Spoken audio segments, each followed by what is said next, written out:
You're watching U.S. Air Force combat controllers in action, the most lethal ground operators responsible for every airstrike called in support of Special Operations Forces.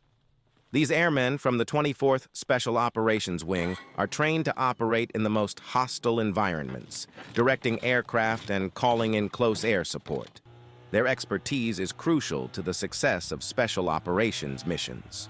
The 24th Special Operations Wing conducted operations during Emerald Warrior 21, a training exercise that pushed the limits of Special Tactics airmen. Combat controllers, para-rescue men, and special reconnaissance operators work together with other Special Operations forces to refine their skills. Over the past decade, these operators have been deployed to various parts of the world, including Afghanistan and Iraq, where they played a critical role in supporting ground troops. As the operation unfolds, combat controllers are directing aircraft, coordinating with other Special Operations forces, and calling in close air support. Informed viewers will notice the precision and speed with which these airmen work, their training and experience evident in every move. The sound of aircraft fills the air, and the controllers' voices are calm and focused as they guide the planes to their targets. Every decision, every move, is calculated to achieve the mission objective. The moment of truth arrives as the combat controllers call in a critical airstrike, their voices firm and clear as they guide the aircraft to the target. The air is filled with the sound of explosions, and the controllers' training is put to the test as they assess the situation and make split-second decisions. This is the peak of the operation, the moment when all the planning and training come together to achieve the mission objective. The operation is a success, thanks to the skill and expertise of the combat controllers. To see more footage of Special Operations Forces in action, subscribe to Alpha Footage. New videos every week.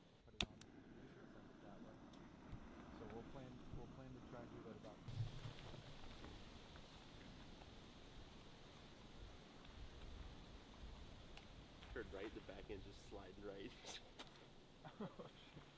Oh, he Right was on telling us that. He didn't say he flipped.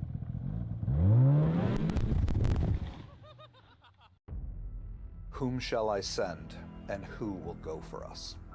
Then said I, Here I am, send me. These words encapsulate the spirit of Special Tactics Airmen.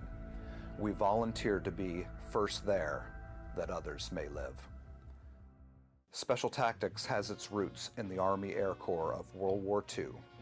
After several airborne attempts that scattered paratroopers for miles in Sicily, the Allied officers employed specialized paratroopers called Pathfinders to jump in with navigation aids such as radar beacons and panels to guide the paratroopers to their target. Pararescue similarly had its roots in World War II when 21 persons bailed out of a C-46 over an uncharted jungle near the China-Burma border. A flight surgeon and 2 medical corpsmen volunteered to parachute into the inaccessible and remote crash site and for a month cared for the injured personnel with the help of the natives. One grateful survivor wrote of his rescuers, "Gallant is a precious word. They deserve it." When the Air Force became its own service following World War II, Bull Benini, a jump master and pathfinder, was recruited to become the very first combat controller in the Air Force. While in the Army, Benini fought at Luzon in the Philippines, where he was captured. He endured the Bataan Death March and spent 3 years as a POW in a Japanese labor camp. He recalled that in the early days of combat control, he had a relatively untrained team and had to borrow equipment from the Army. His leadership helped lay the foundation for future generations. During the Cold War, combat controllers and pararescuemen assigned to separate units and across various commands executed global access, precision strike, and personal recovery operations, most notably in Vietnam. In the late 70s, then Captain John Carney assembled a small ad hoc team of combat controllers known as Brand X, who worked side by side with the nation's elite counterterrorism units while conducting clandestine operations. After Operation Eagle Claw, the failed hostage rescue attempt in the heart of Iran, Special Tactics regrouped for future operations along with the rest of the fledgling Special Operations community. Since then, Special Tactics forces have been involved in every major Special Operations mission. On 1 October 1987, the Air Force activated the 1720th Special Tactics Group, later redesignated as the 720th Special Tactics Group. Lieutenant Colonel Carney became the group's first commander and brought combat control and pararescue under the same organizational umbrella. Eventually, Tactical Air Control Party and Special Reconnaissance were brought into the fold under one banner, galvanizing Air Force Special Operations Command's ground capability. Special Tactics was there in Panama for Operation Just Cause. We were there in Iraq for Desert Storm, and we were there in Somalia for Operation Restore Hope. As the force evolved in the late 80s and early 90s, the need for specialized combat mission support became apparent. Today, we have a multitude of specialties that provide a spectrum of combat mission capability. AFE, combat arms, intelligence, radio, vehicle maintenance, dive, IDMT, doctors, chaplains, strength coaches, and many others that are integral to mission accomplishment. These teammates enabled a maturation of the community's operational capability, just as Special Operations became the leaders of the nation's fight against violent extremist organizations in the wake of 9/11. Throughout 2 decades of operations in Afghanistan and Iraq, Special Tactics executed the full spectrum of its access, strike, and recovery missions.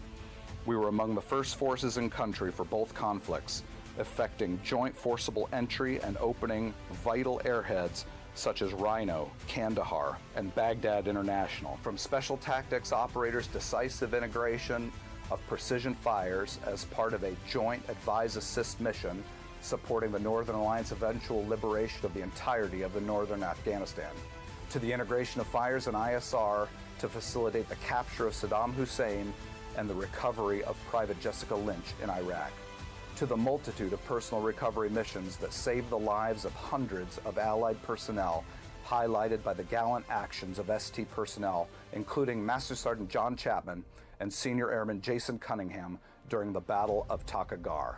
Special Tactics played a key role. Most recently, we were there as an integral part of the force that executed the joint tactical exfiltration from Bagram, Afghanistan in the spring of 2021, as well as later that year for the evacuation of 122,000 civilian and military personnel from Hamid Karzai International Airport.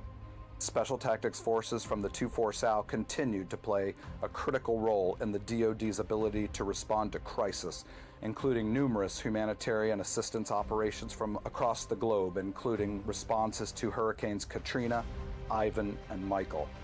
Perhaps most notably, teams from 3 Special Tactics squadrons supported Operation Unified Response in 2010, arriving just 30 hours following the 7.0 magnitude earthquake in Haiti to lead the largest single runway operation in history.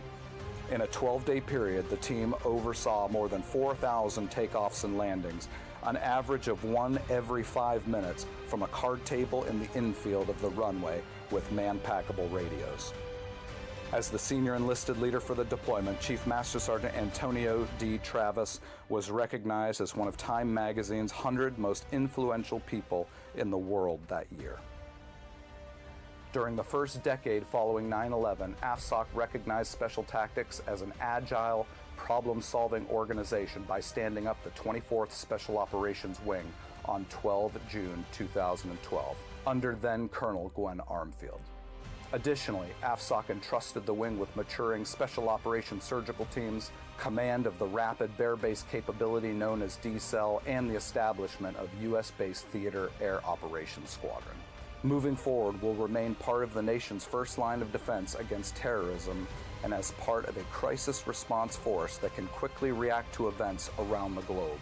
As peer and pacing threats have replaced violent extremists as our nation's biggest challenge, we've shifted effort to address those threats using the same tenacity and bias for action that made us successful during the global war on terror to compete in today's gray zone environment. We have developed into a force that is equally as effective operating in these politically sensitive environments as we are on the battlefield. We will continue to mature our operational capabilities to protect America against its enemies. As our new SOCOM commander says, we were made for this era. First there, that others may live.